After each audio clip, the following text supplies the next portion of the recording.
कालवत्तरं सर्वयाजिवानं भगवेश्वर पादोदकं एकं जले धारयाम्यहम् अकालवत्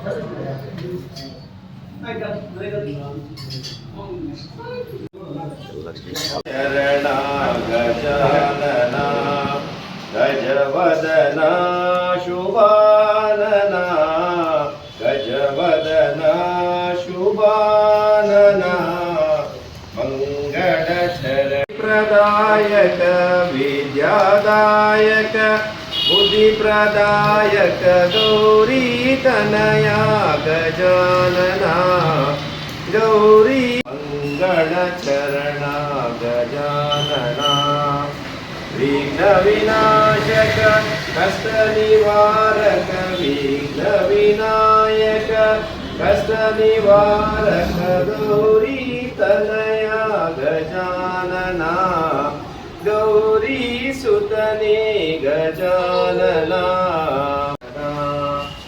मोक्ष प्रदायक मंगलदायक मोक्ष प्रदायक मंगलदायक गौरी सुतने गजानना ಗಂಗಾವತಿ ತಾಲೂಕು ಆರ್ಯವೈಶ್ಯ ಸಮಾಜದ ಅಧ್ಯಕ್ಷರಿಂದ ಉಳಿದ ಪದಾಧಿಕಾರಿಗಳ ನೇಮಕ. ಗಂಗಾವತಿ ನಗರದ ಶ್ರೀ ನಗರೇಶ್ವರ ದೇವಸ್ಥಾನದ ಕಲ್ಯಾಣ ಮಂಟಪದಲ್ಲಿ ಈ ಹಿಂದೆ ಗಂಗಾವತಿ ಆರ್ಯವೈಶ್ಯ ಸಮಾಜದ ಸ್ವಯಂ ಘೋಷಿತ ಅಧ್ಯಕ್ಷರಾಗಿದ್ದ ಶ್ರೀಮತಿ ರೂಪಾರಾಣಿಯವರು ರವಿವಾರದಂದು ಸಭೆ ನಡೆಸಿ ಸಮಾಜದ ಉಳಿದ ಪದಾಧಿಕಾರಿಗಳ ನೇಮಕವನ್ನ ಪೂರ್ಣಗೊಳಿಸಿದರು. ಹಲವು ದಿನಗಳಿಂದ ನೆನೆಗುದಿಗೆ ಬಿದ್ದಿದ್ದ ಗಂಗಾವತಿ ಆರ್ಯವೈಶ್ಯ ಸಮಾಜದ ವಿವಾದಕ್ಕೆ ರೂಪಾರಾಣಿಯವರು ಉಳಿದ ಪದಾಧಿಕಾರಿಗಳ ನೇಮಕ ಮಾಡುವುದರ ಮೂಲಕ ತೆರೆ ಎಳೆದರು.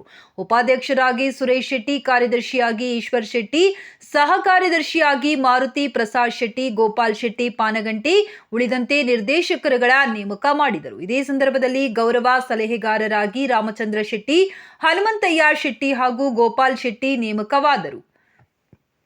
ಹಾಗೆ ವಾಸವಿ ಯುವಜನ ಸಂಘದ ಅಧ್ಯಕ್ಷರಾಗಿ ಪಾನಗಂಟಿ ಪ್ರಸಾದ್ ಶೆಟ್ಟಿ ಸೇರಿದಂತೆ 6 ಸದಸ್ಯರು ಕಾರ್ಯದರ್ಶಿಗಳಾಗಿ ನೇಮಕಗೊಂಡು ಈ ಸಂದರ್ಭದಲ್ಲಿ ನೂತನ ಪ್ರಧಾನ ಕಾರ್ಯದರ್ಶಿ ಈಶ್ವರ್ ಶೆಟ್ಟಿ ಸೇರಿದಂತೆ ಇತರರು ಮಾತನಾಡಿದರು. ಸಮಾಜದ ಬಾಂಧವರು ಪಾಲ್ಗೊಂಡಿದ್ದರು.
ದಿನ 1/9/24 ಕಾರ್ಯಕಾರಿ ಮಂಡಳಿಯನ್ನು ನೇಮಕ ಮಾಡುತ್ತಿದ್ದೇನೆ. ಕಾರ್ಯಕಾರಿ ಮಂಡಳಿಯ ಈ ಕೆಳಗಿನಂತೆ ಇರುತ್ತದೆ.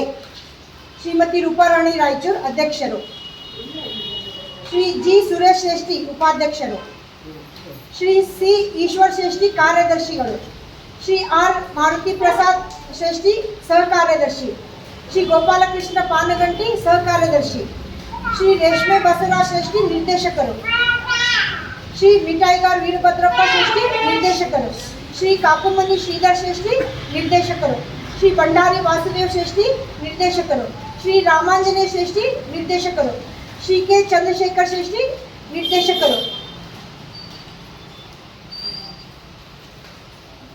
ಶ್ರೀ ದೋಮುಕಂಟಿ ಸತೀಶ್ ಶ್ರೇಷ್ಠಿ ನಿರ್ದೇಶಕರು, ಶ್ರೀ ತಕ್ಕಲಕೋಟೆ ಚಿದಂಬರ ಶ್ರೇಷ್ಠಿ ನಿರ್ದೇಶಕರು, ಶ್ರೀ ಮಿಠಾಯಿಗಾರ್ ಶ್ರೀನಿವಾಸ್ ಶ್ರೇಷ್ಠಿ ನಿರ್ದೇಶಕರು,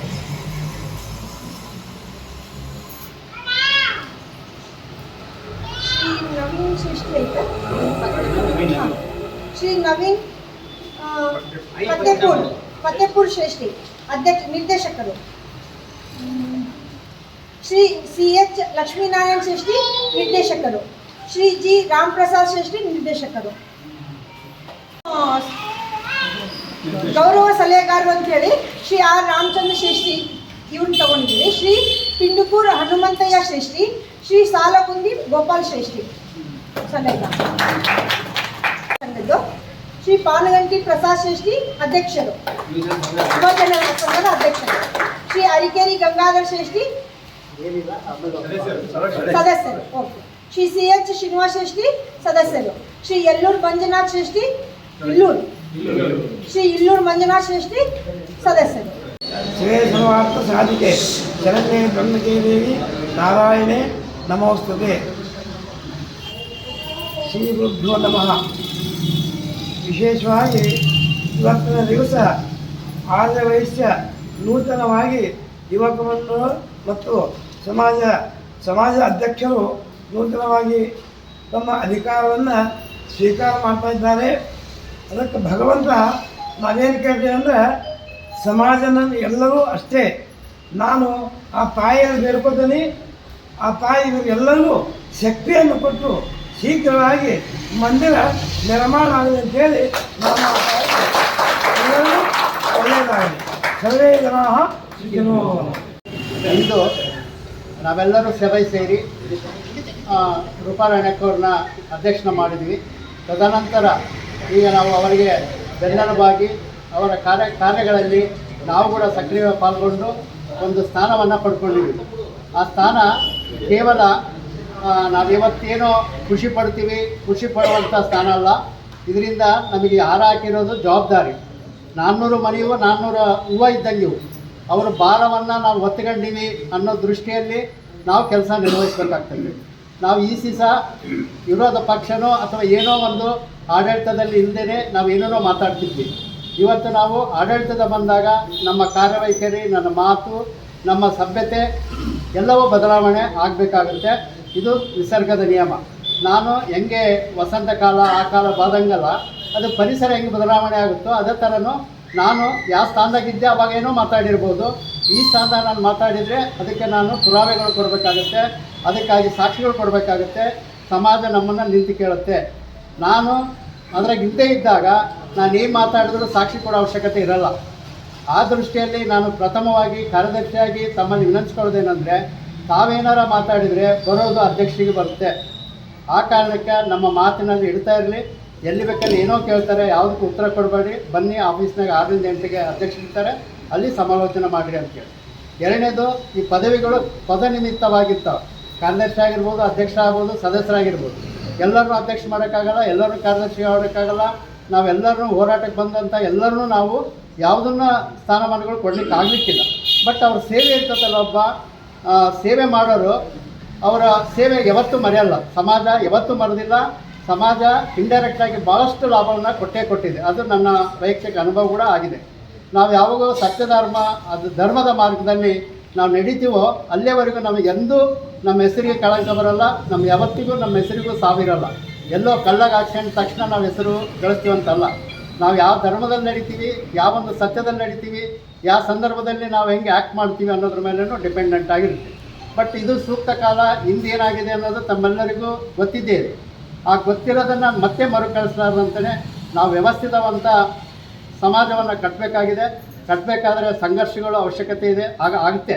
ಈಗ ಸ್ವತಂತ್ರ ಬರಬೇಕಾದ್ರೆ ಎಷ್ಟು ಸಂಘರ್ಷ ಆಯಿತು ಗೊತ್ತಿಲ್ಲ. ಅವೆಲ್ಲ ಮರೆತು ನಾವು ಹೊಸ ದಾರಿಗೆ ಹೋಗಬೇಕಾಗಿದೆ. ಪ್ರಥಮವಾಗಿ ನಮ್ಮ ಮುಂದಿರತಕ್ಕಂಥ ಒಂದು ಗುರಿ ಅಂದರೆ ಅಮ್ಮವರ ದೇವಸ್ಥಾನ. ಅದು ಎಲ್ಲರ ಬೇಡಿಕೆ ಆಗಿದೆ, ಎಲ್ಲ ಕಡೆಯಿಂದನೂ ನಮಗೆ ಅದಿರುತ್ತೆ. ಅದಕ್ಕೆ ನಾವು ಮೊದಲು ಗುರಿಯಾಗಿಟ್ಕೊಳ್ಳೋಣ. ಅದಕ್ಕೆ ಪೂರಕವಾಗಿ ಸಂಘಟನೆ ಮಾಡೋಣ. ಪೂರಕವಾಗಿ ಯಾಕೆ ಸಂಘಟನೆ ಏನಂದರೆ ಆದಷ್ಟು ಸಂಘಟನೆ ನಮ್ಮ ಗಂಗಾವತಿಯಲ್ಲಿ ಕೊರತೆ ಆಗ್ತಾಯಿದೆ. ಯಾಕಂದರೆ ಹಲವಾರು ಕಾರಣಗಳಿರ್ಬೋದು.